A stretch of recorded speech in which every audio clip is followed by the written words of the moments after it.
Hello everyone, I am Parth, मैं MB student. आज की वीडियो में आपको बताऊंगा क्या मेरा टाइम टेबल होता था, क्या मेरा दिन भर का एक शेड्यूल होता था जब मैं नीट एस्पिरेंट था। और आप इससे इंस्पिरेशन लेकर के अपना खुद का शेड्यूल बना सकते हो, वो सारी चीजें इंक्लूड कर सकते हो जो स्पेशल चीजें मैं इंक्लूड करता था, जिसने मुझे इतना अच्छा रैंक नीट में दिलाया। नीट ऑल इंडिया रैंक 223 मेरा आया था 2019 में। तो वो सारी चीजों के ऊपर आज बात करेंगे और बढ़िया से एक एक चीज को समझेंगे। Let's start the video. तो देखो, सबसे पहले मैं सुबह 5:30 बजे उठ जाता था और मैं जाता था रनिंग करने और थोड़ी एक्सरसाइज करने। ये मेरा दिन का सबसे पहला एक्टिविटी होती थी, सबसे मोस्ट इंपॉर्टेंट एक्टिविटी होती थी। Because what I have seen is over the years की मैं जब भी फिजिकल एक्टिविटी करता था तो मुझे पढ़ाई में जो फोकस है वो बहुत अच्छा हो जाता था उसको करने के बाद। तो मैं 6 से 7 आधे घंटे रनिंग, आधे घंटे एक्सरसाइज प्लस आने जाने का 15-15 मिनट लग जाते थे। तो 7:30 बजे तक मैं घर पर वापस पहुंच जाता था। बाद थोड़ा नहाना धोना कर ब्रेकफास्ट किया, अराउंड 8:30 बज जाते थे। तो यहाँ पर मैं अपनी पहली सेटिंग करता था। तो ये मेरी सेटिंग चलती थी 12 बजे तक। ये मेरी सबसे दिन की पहली सेटिंग, सबसे लंबी सेटिंग होती थी और ये मेरी सबसे ज्यादा फोकस सेटिंग होती थी। रीजन बीइंग, मैं जो सुबह रनिंग करके आया था, मेरा ये होता था कि जितनी पढ़ाई में दिन भर में नहीं कर पाता था उतनी मैं इन 3-3.5 घंटे में कर लेता था। और इसको और अच्छा करने के लिए मैं पोमोडोरो टेक्निक यूज करता था, जिसमें कि मैं आधे घंटे के टाइमर सेट करता था। वो फोकस टाइमर्स होते थे। मैं क्या करता था, अपने कीपैड वाला मेरे पास मोबाइल था तो उसको मैं 30 मिनट का वहां पर टाइमर लगाता था और बैठ जाता था कि अब मुझे 30 मिनट पढ़ाई के अलावा कुछ भी नहीं सोचना है, कोई और थॉट मेरे दिमाग में नहीं आना चाहिए। उसके बाद 2-3 मिनट का ब्रेक ले लो या जैसा भी है। कई बार तो कंटिन्यू कर देता था मैं, लेकिन वो टाइमर से मुझे पता चलता था कि अच्छा मैंने इस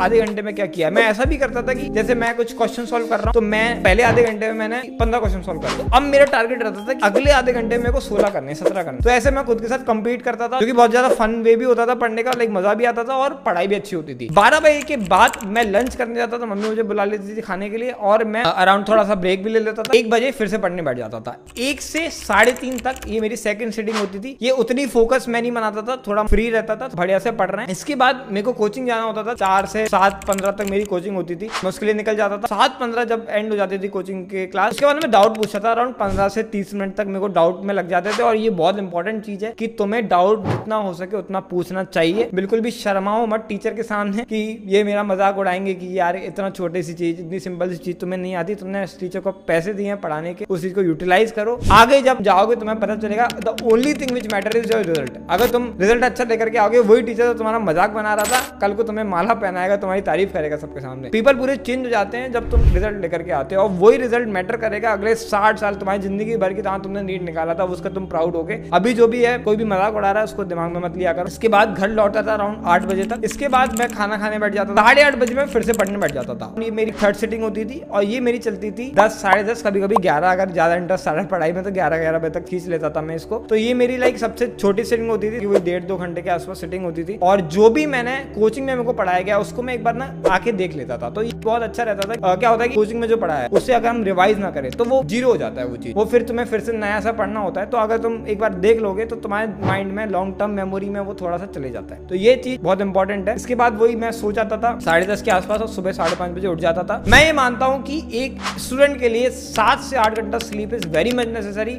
मैं अपने नीट के टाइम पे 8 घंटे सोया हूँ। कभी कभी ऐसा होता था कि हाँ कुछ महीने में 7 घंटे भी सोया हूँ, बट मेजरली 8-8 घंटे की मैंने स्लीप ली है। और इट इज वेरी इंपॉर्टेंट, क्योंकि जो भी कंसोलिडेशन हो रहा होता है वो स्लीप के टाइम पर ही होता है। अगर तुम स्लीप नहीं लोगे अच्छे से तो तुम सब भूल जाओगे, तो वो कोई मतलब नहीं निकलेगा इतनी मेहनत करने का। तो ये पूरा मेरा शेड्यूल होता था। मेरा क्या रहता था कि डे का जो रहता था टारगेट, वो मेरा टॉपिक्स का टारगेट रहता था। ये नहीं कि 8 घंटे पढ़ना है या 9 घंटे पढ़ना है। मैं क्या करता था कि कोई भी टेस्ट होना है तो मान लो कि संडे को होना है, तो मैं पूरी वीक में उस टेस्ट के चैप्टर्स को डिवाइड कर देता था कि मंडे को ये चैप्टर करना है, ट्यूसडे को ये करना है, ऐसे वेडनेसडे को ये करना है। और इस तरीके से मैं पढ़ता था, चाहे उसमें 8 घंटे लगे, 10 घंटे लगे, कुछ भी लगे, लेकिन ये मुझे कंप्लीट करने ही करने हैं। अगर तुम ना घंटे लेकर के चलोगे तो तुम कभी भी अच्छे से नहीं पढ़ पाओगे, क्योंकि घंटे में क्या होता है कि हम कई बार टाइम वेस्ट भी कर लेते हैं in these between the study hours. अगर तुम टॉपिक लेके चलोगे तो तुम्हें कंप्लीट करना ही है, चाहे कुछ भी हो जाए। फिर तुम बीच में जो टाइम वेस्ट कर रहे हो वो फिर टाइम वेस्ट ही काउंट होगा, वो पढ़ाई काउंट नहीं होगी। इस तरीके से तुम्हें अपना टाइम टेबल बनाना चाहिए। जो मेरा टाइम टेबल है उससे तुम इंस्पिरेशन लेके खुद का एक टाइम टेबल बना सकते हो। जैसे फिजिकल एक्टिविटीज तुम्हें इंक्लूड करना चाहिए। और आई विल से कि यार देखो, नीट तो 2 साल का है, लेकिन जो तुम्हारी बॉडी है इसके साथ तुम अगले 60-70 साल जीने वाले हो, तो इसकी भी तुम्हें देखभाल करनी पड़ेगी। A healthy mind reside in a healthy body. तो ये तो तुम बिल्कुल हेल्थ पे ध्यान नहीं दोगे तो फिर तुम्हारी पढ़ाई भी डिटोरेट होगी, तुम्हारा दिमाग भी डिटोरेट होगा। इस पूरे शेड्यूल की PDF मैं अपने टेलीग्राम चैनल पर अपलोड कर दूंगा, तो मेरे टेलीग्राम चैनल को भी ज्वाइन कर लो। और उस टेलीग्राम चैनल पे बहुत सारा मटेरियल डाला हुआ है, बायो है डली हुई है, और हर एक चैप्टर से 60-60, 90-90 क्वेश्चन और फिर इसके नोट्स, बहुत सारी चीजें डाली हुई हैं। तो उससे भी तुम यूटिलाइज कर सकते हो। नीचे डिस्क्रिप्शन में मैंने लिंक दे रखी है। मिलते हैं किसी और वीडियो में, तब तक के लिए 4th रन बचाते रहो। All the best, bye. expensive